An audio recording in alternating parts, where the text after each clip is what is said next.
आम्ही खानापूरवरून आलोय विद्यानगर. आम्ही फायनान्स मध्ये लोन काढलेलो. त्या लोन साठी आम्ही भरतो म्हटलं तर ऐकेना झाले सर कोणबी आणि येऊन लय टॉर्चर करायला येतं. आम्ही लॉक घालून घर सोडून जायचं परिस्थिती आम्हाला आले. आम्हाला टायमिंग पाहिजे भरतो आम्ही, तरी त्यांनी सांगितले तर ऐकेना झाले. त्यांनी आताच्या आता पाहिजेच आम्हाला बसायलेत येऊन. आता संपायला आले. 2-2 वर्षाचं लोन आहे ते. 2-2 वर्षाचं लोन आहे हा. संपायला आलेत तरी त्यांनी ऐकेना झालेत की आताच्या आता आम्हाला पाहिजेच घरात बसले. त्यांनी येऊन टॉर्चर करायला तर लोन घेताना समजलं नाही का तुम्हाला आता असं हे करायला तुम्ही आम्हाला पाहिजेच म्हणाले.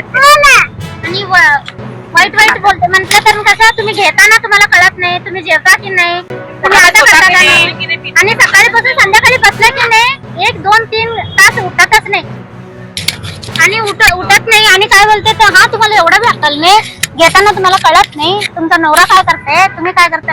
एकदा म्हणते तर बिझनेस मध्ये लोन दिले